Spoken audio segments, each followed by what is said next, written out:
유다서 1장 1절에서 16절까지 말씀을 살펴보도록 하겠습니다. 유다서는 예수 그리스도의 종이요 야곱의 형제인 유다가 하나님의 은혜를 육체적 방종을 위한 구실로 삼으며 주 예수의 그리스도 되심을 부인하는 자들에게 거룩한 믿음의 도를 위하여 힘써 싸우라는 권면을 하기 위해 기록되었습니다. 유다는 거짓 교사들의 죄악과 영적 시상을 고발하므로 그들에 대한 하나님의 심판이 확실함을 경고합니다. 1절과 2절은 인사입니다. 유다서의 발신자는 유다입니다. 예수님의 동생 유다는 자신은 예수 그리스도의 종이요 야곱의 형제로 소개합니다. 유다는 수신자를 구체적으로 언급하지 않고 부르심을 받은 자라고 합니다. 부르심을 받은 자는 그리스도를 통해 하나님 나라에 영원히 거하도록 초대받은 그리스도인, 즉 성도들을 가리킵니다. 유다는 부르심을 받은 그리스도인을 두 가지로 부연 설명합니다. 먼저 그리스도인은 하나님 아버지 안에서 사랑을 얻은 자입니다. 하나님의 부르심을 입었다는 것 자체만으로도 성도는 하나님의 사랑을 입은 자이지만 과거에 이미 부어진 사랑이 지금까지 계속되고 있음을 알려주며 무조건적인 사랑으로 우리를 사랑하시는 하나님 아버지심을 강조하고 있습니다. 또한 그리스도인은 예수 그리스도를 위하여 지키심을 받은 자들입니다. 그리스도인들은 예수 그리스도의 소유로 보존된 자들로 지금까지 계속하여 그리스도의 소유임을 강조합니다.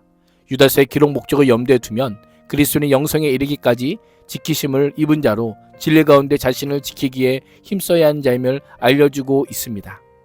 오늘날도 그리스도인은 수많은 가치의 혼란과 도전을 받을 뿐 아니라 이단들의 거센 공격의 바람에 휘몰아치고 있습니다. 그때마다 우리는 나의 존재가 나의 능력이 아닌 하나님의 부르심과 하나님의 사랑과 은혜, 그리스도께서 우리를 지켜주심에 있음을 잊지 말아야 합니다. 2절에서 유다는 수신자들에게 공율과 평강과 사랑이 가득하기를 빕고 있습니다. 긍휼이 귀환한 것은 성도를 구원하여 부르신 하나님의 신실하심이 거짓 교사로 인해 혼란스러운 그들을 지킬 뿐 아니라 구원에 이르기 위해서는 무엇보다 하나님의 긍휼하심이 필요하기 때문입니다. 평강은 그리스도의 죽으심과 부활하심으로 말미암아 최후의 멸망으로부터 지키심을 얻었다는 확신에서 비롯되는 절대적인 평온함을 가리킵니다. 사랑은 구원을 얻은 사람에게 주어지는 하나님의 지속적인 관심과 은혜입니다. 이러한 표현을 통해 유다는 수신자들 향한 자신의 깊은 관심과 사랑이 어떠한지를 보여주고 있습니다. 3절과 4절은 편지의 목적입니다. 유다는 처음에 바른 믿음의 교훈을 위해 우리가 받은 구원에 대해 쓰려고 했지만 구원받은 성도가 지니고 있는 믿음의 도를 위하여 힘써 싸우라고 권면하기 위해 편지를 쓰게 되었음을 밝히고 있습니다. 믿음의 도란 사도들을 통해 전해진 복음을 가리킵니다. 즉 예수의 십자가와 부활, 예수 그리스도의 주되심에 대한 사도적 증언을 의미합니다. 우리의 믿음은 예수 그리스도의 보혈의 공로로 말미암아 단번에 주어졌을 뿐 아니라 영원한 효력을 지니는 믿음입니다. 이 믿음은 하나님께서 아무런 공로 없는 비천한 자들에게 베풀어 주신 무조건적인 은혜이기도 합니다. 힘써 싸우다라는 표현은 싸우다, 격렬하게 싸우다는 뜻으로 전쟁 혹은 운동 경기와 관련해서 사용되었습니다. 이단이 난무하고 악의 영이 활발하게 활동하는 상황에서 믿음을 지키기 위해서는 매순간 끊임없는 영적 전쟁은 불가피함을 알려주고 있습니다. 유다가 편지의 내용을 급하게 바꾸게 된 이유는 무엇일까요? 가만히 들어온 이단들 때문입니다. 그들은 윤리적으로는 하나님의 은혜를 방탕한 것으로 바꾸어 경건하지 않았습니다. 교리적으로는 홀로 하나이신 주제, 우리 주 예수 그리스도를 부인했습니다. 오늘날의 시대는 물질주의와 쾌락주의로 성도들을 흔들어 놓고 있습니다. 은혜를 값싼 자유로 등갑시키고 믿음의 도를 세속적 욕망과 탐심으로 혼합하려고 합니다. 예수 그리스도의 유일성은 물론 주대심 또한 희석시켜 복음의 본질을 혼탁하게 만듭니다. 세월은 흐르고 시대는 달라졌지만 유다서 당시나 오늘이나 성도는 사도들이 전한 복음, 즉 믿음의 도 위에 굳게 서야 할 뿐 아니라 영적 전쟁을 치열하게 싸워야 함을 다시금 알려주고 있습니다. 5절에서 16절은 이단들에 대한 비판입니다. 5절에서 7절은 죄와 심판에 대한 구약의 세 가지 사건들을 소개합니다. 유다는 교회에 가만히 두는 이단들이 받게 될 심판을 하나님을 믿지 않았던 불의한 자들에게 임한 하나님의 심판의 역사적 전례를 들어 설명합니다. 첫째는 광야에서 하나님에 대한 불신앙과 원망으로 멸망했던 출애굽 1세대입니다. 둘째는 천상의 존재로서 자기 주의를 지키지 아니하고 자기 처소를 떠나 하나님을 반역하여 타락한 천사들입니다. 셋째는 음란과 다른 주체를 따라가다가 영원한 불의 형벌을 받은 소돔과 고모라와 그 이웃 도시들입니다. 이들은 모두 하나님의 은혜와 권능을 경험했음에도 불구하고 불신종과 교만, 방탕으로 심판을 피하지 못했음을 알려주고 있습니다. 8절에서 10절은 하나님에 대해 무모한 해방을 일삼는 영주주의 이단들의 죄악과 함께 그들에게 임할 심판 경고를 묘사하고 있습니다.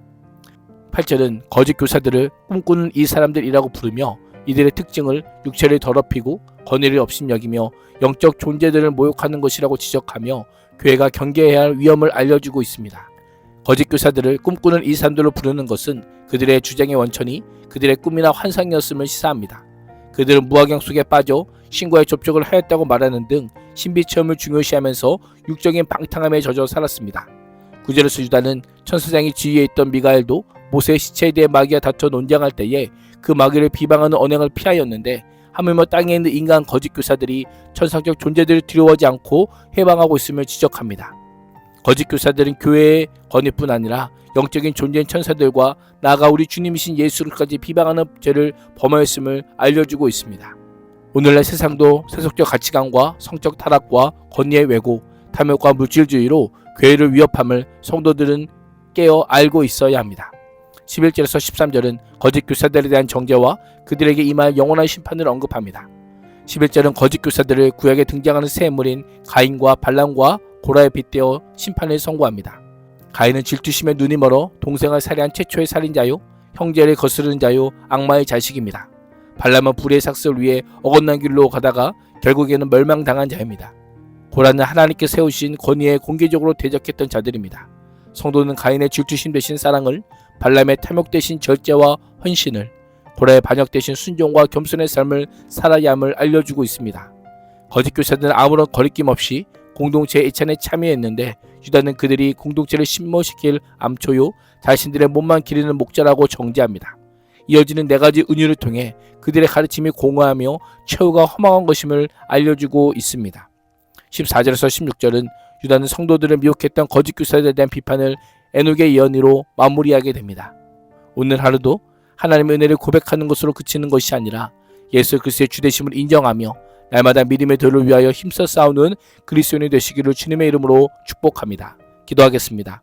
하나님, 은혜의 복음이 선물한 자유를 육체의 욕망과 자기 만족의 기회로 악용하지 않게 하여 주시고 예수 그리스도의 유일한 주되심을 인정하며 믿음의 도를 위해 힘써 싸우는 그리스도인이 되게 하여 주옵소서. 예수님의 이름으로 기도합니다. 아멘.